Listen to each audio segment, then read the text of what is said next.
अंधेरी रात में आर्यन की कार सुनसान हाईवे पर तेज रफ्तार से दौड़ रही थी।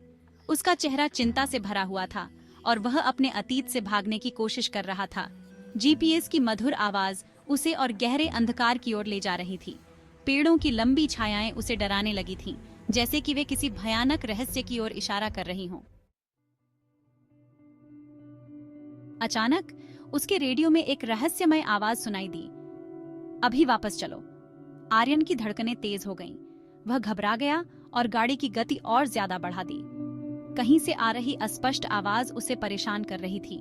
वह जानता था कि उसे अपने अतीत का सामना करना होगा, लेकिन वह उससे भागना चाहता था। कार के हेडलाइट्स में से निकलते प्रकाश ने उसे किसी चीज को देखने में मदद की।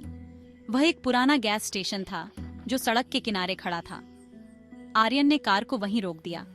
उतरते समय उसने देखा कि गैस स्टेशन का अटेंडेंट उसे अजीब नजरों से देख रहा था।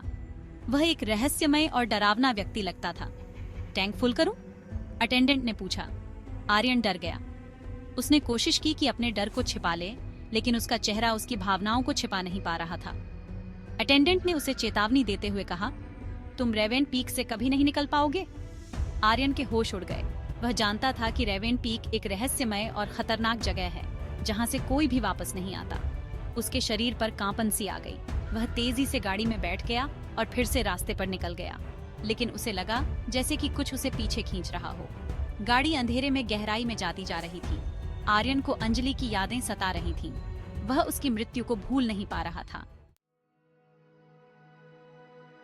अचानक उसे लगा कि पैसेंजर सीट पर कोई बैठा है। वह अंजलि का भूत था जो उसे परेशान कर रहा था। आर्यन, तुम मुझे भूल गए? अंजलि की आवाज उसके कानों में गूंजी। आर्यन कांप उठा। वह अपने अतीत से भाग नहीं पा रहा था। अंजलि का भूत उसे अपने दर्द और पछतावे का सामना करने के लिए मजबूर कर रहा था।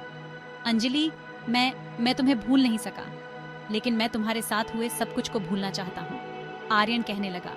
उसकी आवाज में दर्द झलक रहा था। तुम्हारा दर्द मुझे भी परेशान करता है आर्यन। मैं चाहती हूँ कि तुम अपने अतीत का सामना करो और खुद को माफ कर लो, अंजलि ने कहा।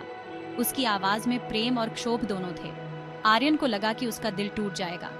वह अपने अतीत से भागना चाहता था, लेकिन अंजलि का भूत उसे उससे सामना करने के लिए मजबूर कर रहा था। कार अब एक काले और रहस्यमय वन में जा रही थी। आर्यन को लगा कि वह कहीं भी नहीं जा पा रहा है, जैसे कि वह कभी भी रेवेन पीक से बाहर नहीं निकल पाएगा।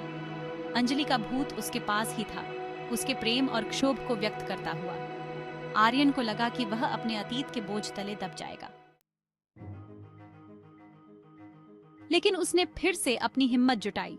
वह जानता था कि अपने दर्द का सामना करके ही वह आगे बढ़ पाएगा। उसने गाड़ी को धीमी गति से चलाना शुरू किया और अंजलि की आवाज को सुनने लगा।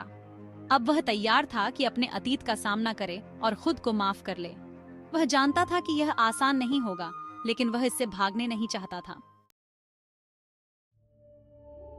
आर्यन ने गाड़ी को रोकते हुए कहा, अंजलि, मैं तुम्हारी माफी मांगता हूँ।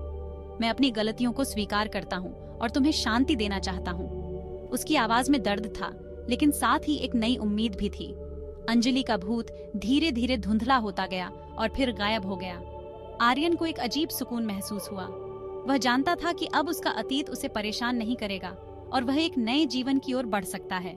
लेकिन रेवेन पीक की छाया हमेशा उसके साथ रहेगी, उसकी यादों को जिंदा रखते हुए।